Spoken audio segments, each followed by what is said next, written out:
नमस्कार, मैं अजय वालिया स्वागत करता हूं आपका अपने इस program the Ajay Walia show में।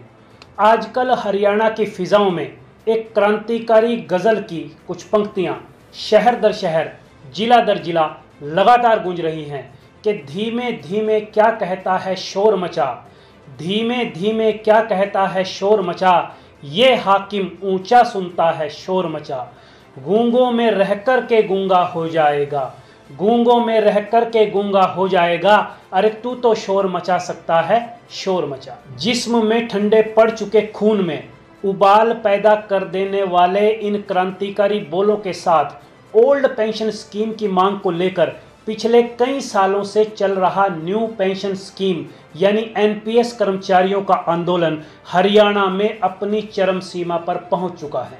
हरियाणा की बात करें तो हम पाते हैं कि पुरानी पेंशन बहाली की मांग को लेकर ज्ञापन, सरकारी मीटिंग्स, झूठे सरकारी आश्वासन और आश्वासनों के बाद सरकार के डंडे, लाठी, वाटर कैनन और आंसू गैस की मार तक को एनपीएस कर्मचारी झेल चुके हैं। और अब हरियाणा के आगामी विधानसभा चुनावों के मद्देनजर ये लोग हरियाणा सरकार के साथ बरसों से चली आ रही अपनी लड़ाई को करो या मरो की स्थिति तक लेकर के आ गए हैं। इस मामले में आगे बात करने से पहले इस पुरानी और नई पेंशन के मोटे मोटे से अंतर को भी समझ लेते हैं। 2004 से पहले जब भी केंद्र या राज्य सरकार का कोई कर्मचारी अपनी सर्विस के बाद रिटायर होता था तो उसके द्वारा की गई अपने विभाग और सरकार की सेवा के बदले में उसे और उसके आश्रितों को जीवन भर पेंशन मिलती थी। यानी सरकार रिटायर होने के बाद भी कर्मचारियों को आर्थिक और सामाजिक रूप से सुरक्षित रखती थी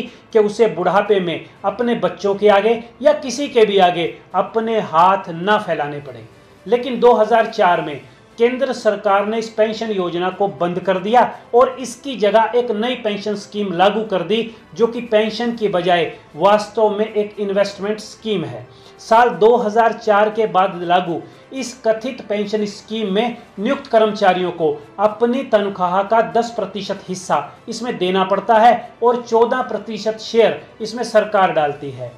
कर्मचारी सबसे पहले तो इसी बात पर खफा हैं कि पुरानी पेंशन स्कीम में कर्मचारियों को खुद कुछ भी नहीं जमा कराना होता, जबकि इस नई पेंशन स्कीम में खुद 10% शेयर इसमें जमा कराना पड़ रहा है। इसके अलावा जहां ओल्ड पेंशन स्कीम के तहत 2004 से पहले के कर्मचारियों को निश्चित पेंशन मिलती है, वहीं एनपीएस में सरकार की ओर से निश्चित पेंशन जैसा कोई भी गारंटीड प्रोविजन नहीं है। अब गारंटीड प्रोविजन क्यों नहीं है, इसका कारण यह है कि एनपीएस यानी न्यू पेंशन स्कीम का भुगतान शेयर बाजार पर आधारित है जहां पर सर्वाधिक जोखिम होता है और कर्मचारी को पेंशन पाने के लिए अपने एनपीएस फंड का 40% हिस्सा इसी शेयर बाजार में निवेश करना होता है।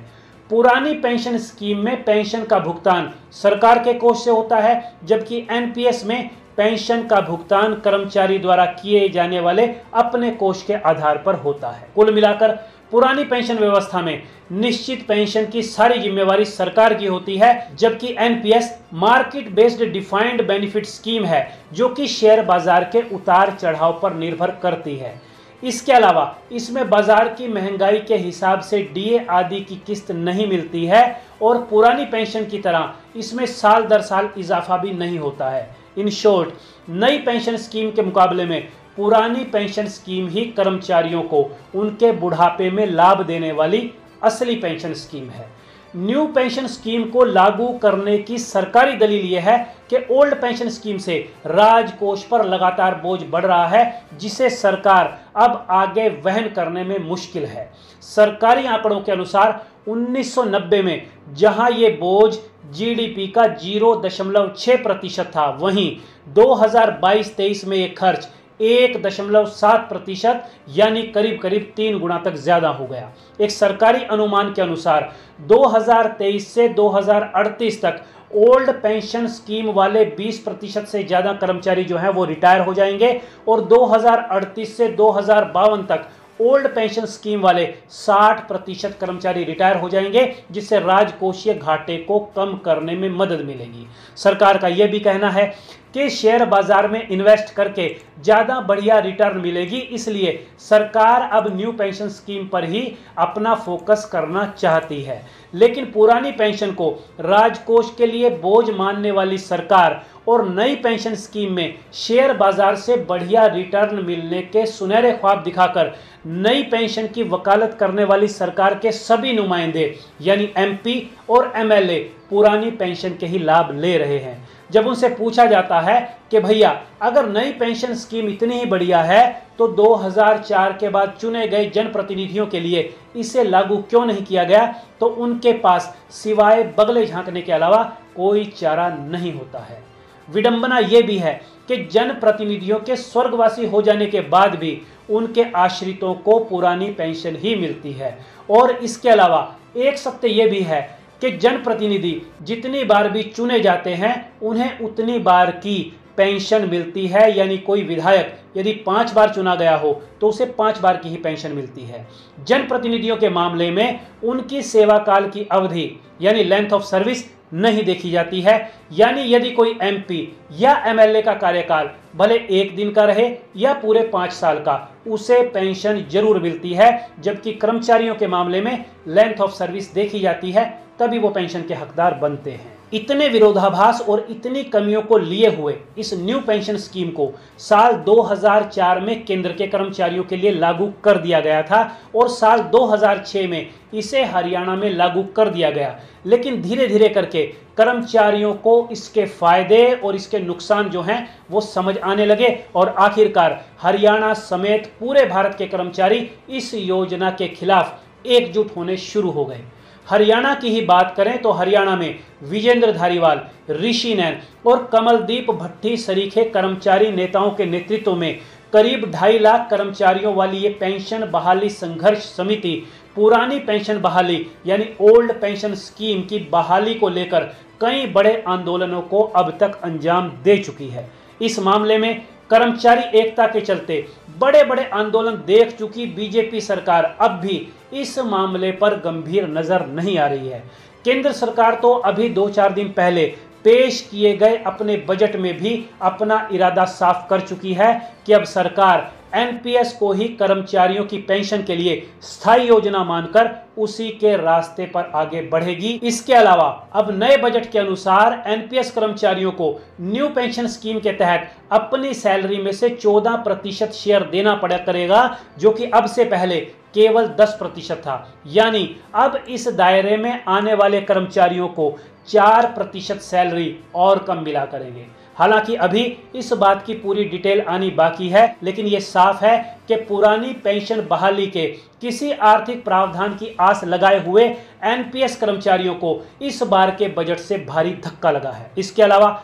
महाराष्ट्र के पूर्व मुख्यमंत्री सुशील कुमार शिंदे की बेटी और वर्तमान में सोलापुर लोकसभा सीट से सांसद प्रणीति शिंदे ने ओपीएस बहाली को लेकर इसी लोकसभा सत्र में सवाल किया तो केंद्र के वित्त राज्य मंत्री पंकज चौधरी ने बिल्कुल स्पष्ट शब्दों में कहा कि ओपीएस को लेकर केंद्र सरकार के पास कोई भी प्रस्ताव विचाराधीन नहीं है, यानी केंद्र सरकार के हिसाब से ओपीएस बहाली में उनका कोई इंटरेस्ट नहीं है। हालांकि लोकसभा में ओपीएस बहाली के किसी भी प्रावधान के विचाराधीन होने से इनकार करने वाली केंद्र सरकार ने ही इस मुद्दे पर बढ़ते हुए कर्मचारियों के विरोध को देखकर साल 2023 में केंद्र सचिव टी सोमनाथन की अध्यक्षता में एक कमेटी गठित की थी, जिसके बारे में कहा जा रहा था कि सरकार एनपीएस में सकारात्मक बदलाव का मसौदा लगभग तैयार कर चुकी है और इस कमेटी की रिपोर्ट में एनपीएस संबंधी कई बदलाव देखने को मिल सकते हैं। लेकिन अभी 2 दिन पहले ही टी सोमनाथन द्वारा दिए गए इंटरव्यू में उन्होंने ये बात बिल्कुल साफ कर दी है कि सरकार किसी भी सूरत में पुरानी पेंशन को बहाल नहीं करेगी। हालांकि कर्मचारी संगठनों को पहले ही केंद्र सरकार द्वारा गठित इस कमेटी से कोई आशा नहीं थी। उन्होंने तो पहले ही कह दिया था कि ओपीएस बहाली का लॉलीपॉप देकर बनाई गई इस कमेटी के बारे में जो ड्राफ्ट जारी किया गया था उस ड्राफ्ट में ओपीएस नाम का एक भी शब्द नहीं था, जो ये बताने के लिए काफी था कि केंद्र सरकार ओपीएस के प्रति बिल्कुल भी गंभीर नहीं है। केंद्र की बीजेपी सरकार की तर्ज पर ही हरियाणा में पिछले 10 साल से सत्ता पर काबिज बीजेपी ने हरियाणा में भी ओपीएस कर्मचारियों के लिए 20 फरवरी 2024 को मुख्य सचिव की अध्यक्षता में हाई पावर कमेटी का गठन किया था, जिससे दिनों दिन बढ़ती कर्मचारियों की नाराजगी की आंच को थोड़ा धीमा किया जा सके। लेकिन आज 5 महीने बीत जाने के बाद भी इस कमेटी की किसी भी रिपोर्ट का कोई अता पता नहीं है और न ही हरियाणा सरकार भी पुरानी पेंशन बहाली बाबत कोई भी निर्णय ले सकी है।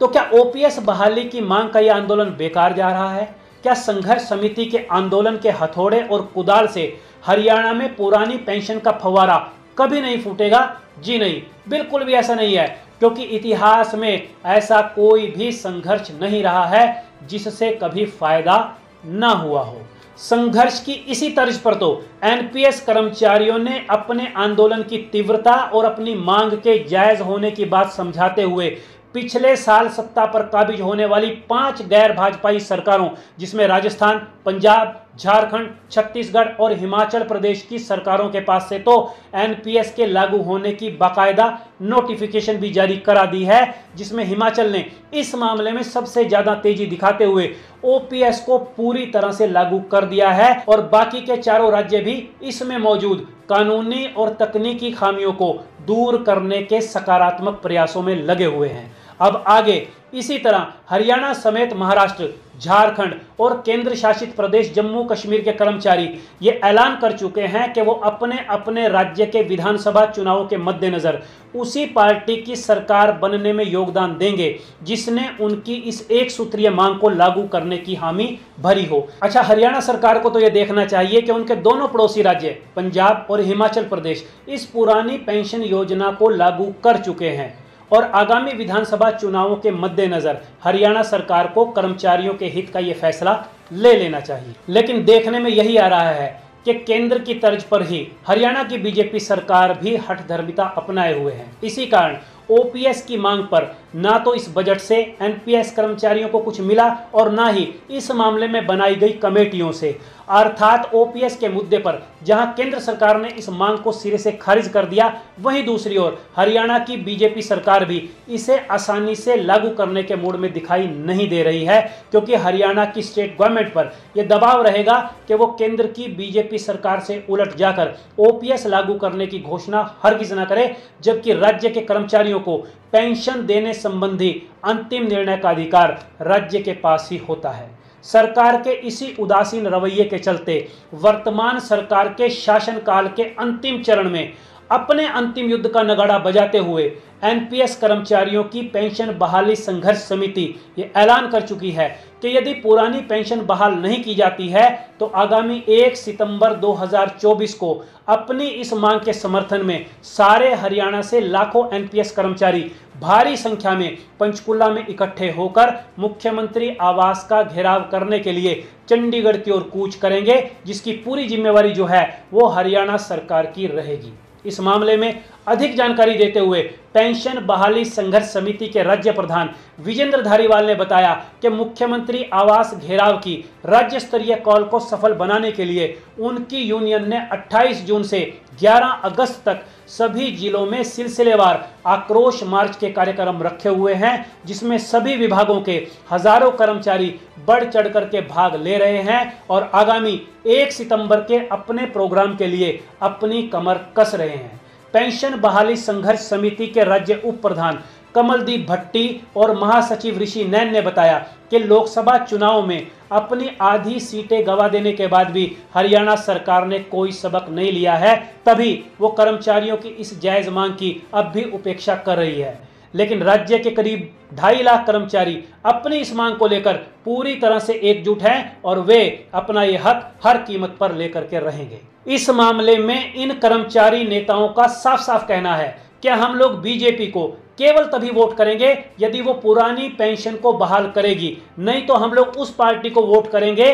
जो हमें ओपीएस बहाली का वायदा कर रही हो। पेंशन बहाली संघर्ष समिति के आक्रामक तेवर और युद्ध स्तर की तैयारी बता रही है कि पेंशन बचाओ संघर्ष समिति हरियाणा विधानसभा चुनाव में सत्तारूढ़ बीजेपी के समीकरणों को बिगाड़ सकती है। इसलिए अभी गेंद सरकार के पाले में है और सरकार को ये तय करना है कि उसे इस जायज़ मांग को लेकर क्या फैसला लेना चाहिए। और यदि पुरानी पेंशन की ये मांग इतनी नाजायज़ है तो सरकार के नुमाइंदों को भी इसे अपने लिए लागू जरूर करना चाहिए। वक्त बताएगा कि आगामी 1 सितंबर से पहले हरियाणा सरकार एनपीएस कर्मचारियों को कुछ राहत देगी या नहीं, लेकिन फिलहाल तो अपनी बुढ़ापे की लाठी रूपी पुरानी पेंशन को लेने के लिए एक देश एक विधान सबको पेंशन एक समान जैसे नारों के साथ हरियाणा के एनपीएस कर्मचारी पूरी प्लानिंग के साथ इस आंदोलन के लिए वही क्रांतिकारी बोल कहते हुए अपनी पूरी ताकत को झोंक रहे हैं कि धीमे धीमे क्या कहता है शोर मचा,